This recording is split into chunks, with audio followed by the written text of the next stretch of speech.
We're on day 2 of the Squiggly Careers Skills Sprint, and today we're talking about problem solving.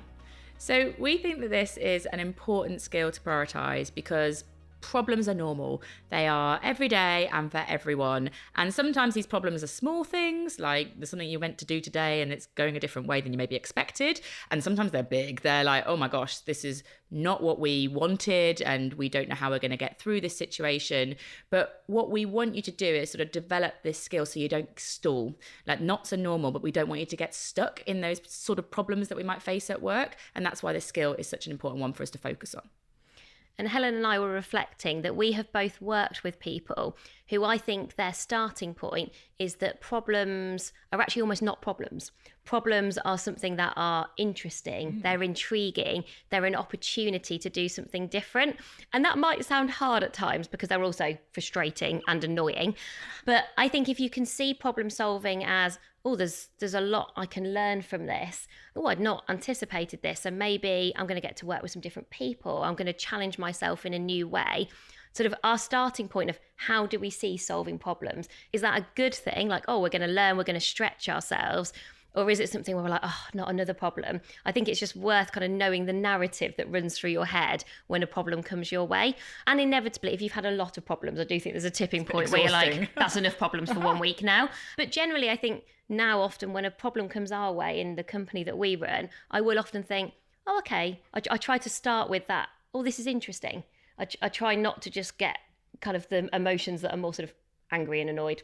I feel like you have to get the frustration out sometimes, Yes. Just get that bit out. But then I often think that problems are a reason for us to come together. Yeah. So Sarah and I will often work sort of independently trying to get things done, but then there's a problem. It's like, actually, we need to do this together. So sometimes they're an opportunity for us to connect and talk things through. So it's not that I want to create problems for that, but I do value the connection that we get from them. And I think often when we come together, you see our different styles of problem solving. And I think it's worth knowing sort of what do you bring to problem solving? Like, how can your strengths connect to solving problems? And one of the things that I found really useful is this idea of minimum viable progress. So when you're solving a problem, I'm always quite tempted to sort of stay with solving for quite a long time. I like completeness. I want to think it through properly, and I sort of want to shape the solution so all the pieces of the puzzle feel right and sorted, and then I can go, oh, done, solved. Ta-da! Presented the solution to that problem. But I think the reality is problems are messy and unstructured, and you never solve all of a problem all at the same time. And so I've sort of learned that the best approach to problem solving is like, what can I do quick? What can I do fast? How can I sort of prototype some sort of solution to share with someone else? Because I think you very rarely solve problems brilliantly all by yourself. Or I don't, maybe that's just me, but I don't. But I think if you can do something, you've got to kind of figure out for yourself first what you think, how you might go about unraveling this problem or making progress. But what could you create in a way where you can get some fast feedback, where you can say, well, to somebody who maybe could be a sounding board for you, I've got this problem, I can sort of see 3 or 4 potential solutions. I'd love to get your fast feedback on them. And that sort of minimum viable progress, that's sort of a bit of a mantra I have in mind every time I try to solve a problem. I think my idea for action here is I think it's connected to managing your ego. So rather than wanting to be seen as like the savior, the problem savior. I've solved it. I've done. I think problem solving is very different to being the problem savior. So the problem savior is like, this is my idea. I think we should do it. Ta-da, it's done. And I think it might not be the best idea, and you might not also have everyone else's buy-in. So I actually think the skill of problem solving is more about being flexible with your fix. So what I am willing to do is be like, okay, this is a problem, like call it what it is a bit of a problem. Here are some potential ways that we could solve this problem. What do you think?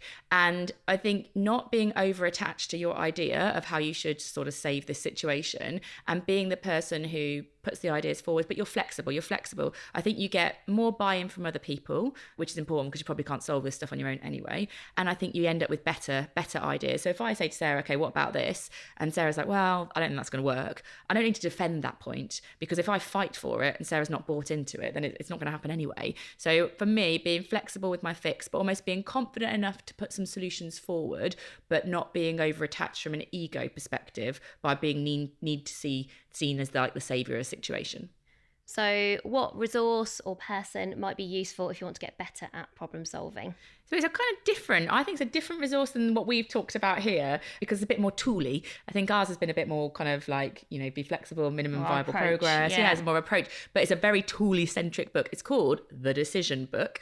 And the reason this is useful for problem solving is there's an awful lot of models which I think help you to put your solutions forward in quite a structured way. It's basically a book of models and matrices, which is like my... I can imagine that really appeals to you. It's kind of my dream book. Someone tagged me in a post on LinkedIn because somebody posts every week on LinkedIn. They post a matrix, and I was like, I love it already. I don't even know what that matrix is about, but I love that there's a weekly matrix. But if you like, it might not be the book for everybody, but I think if you like models and matrices as a way of sort of creating clarity so that you can put your problems forward to people, I think this is a really good book to have a look at. So that's the end of day 2. Come back tomorrow for day 3, where we'll be talking about presenting.